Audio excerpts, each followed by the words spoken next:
V don't miss people anymore these days. You know, ನಾವು miss ಮಾಡೋದು notifications, likes, ಅವರಿಂದ ಬರೋ ಒಂದು ಡೋಪಮೀನ್ನ. I mean, when was the last time ನೀವು ಕೂತ್ಕೊಂಡು ಒಂದು ಸನ್ಸೆಟ್ನ ಎಂಜಾಯ್ ಮಾಡಿದ್ದು without recording? When was the last time you actually just sat down and had a conversation? ಇವತ್ತು ನಾವೆಲ್ಲರೂ ಬರೀ ಆ ಡೋಪಮೀನ್ನ ಚೇಸ್ ಮಾಡ್ತಾ ಇದ್ದೀವಿ ಅನಿಸುತ್ತೆ, versus the actual feeling of being with someone. ಈ ಸಿಚುವೇಶನ್ಶಿಪ್ ಯುಗದಲ್ಲಿ I got lucky as an artist. ಮೊದಲ ಕವನ ಅಂತ ಒಂದು ಮ್ಯೂಸಿಕ್ ವಿಡಿಯೋ ಮಾಡೋಕ್ಕೆ ಚಾನ್ಸ್ ಸಿಕ್ತು. It's about a guy innocently loving a girl. 1000 ಸತಿ ಕೇಳೋದು. ಆದರೆ ಈ ವಿಡಿಯೋ ಮಾಡ್ತಾ ಐ ಲರ್ನ್ ಸಮಥಿಂಗ್.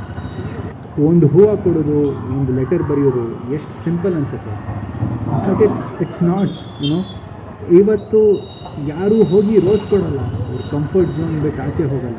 ವಾಣ ಹ್ಯಾಂಗ್ಔಟ್ ಅಂತ ಟೆಕ್ಸ್ಟ್ ಹಾಕ್ತಾರಷ್ಟೇ. ನೀವು ವಿಡಿಯೋ ನೋಡಿದ್ರೆ ನಾನು ಏನು ಹೇಳ್ತೀನಿ ಅಂತ ನಿಮ್ಗೆ ಅರ್ಥ ಆಗುತ್ತೆ. ಆದರೆ ಅದಕ್ಕಿಂತ ಈ ವಿಡಿಯೋದ ಕ್ಯಾರೆಕ್ಟರ್ಸ್ ಏನು ಫೀಲ್ ಮಾಡ್ತಿದ್ದಾರೆ ಅದನ್ನು ನೀವೆಲ್ಲರೂ ಫೀಲ್ ಮಾಡಬೇಕಂತ ನನಗೆ ಆಸೆ. ನೀವು ಕೂಡ ನಿಮ್ಮ ಮೊದಲ ಕವನ ಬರೀರಿ, ಅಥವಾ ಆ ಸಂಬಂಧ ಈ ರೀಲ್ ಅಥವಾ ಮೊದಲ ಕವನ ವೀಡಿಯೋ ಸಾಂಗ್ ಕಳಿಸಿ. ನಾನು ಹೇಳ್ತಿರೋದು ರಿಲೇಟ್ ಆದರೆ ಕಮೆಂಟ್ ಸೆಕ್ಷನಲ್ಲಿ ನಿಮ್ಮ ಥಾಟ್ಸ್ ಕೂಡ ಹೇಳಿ.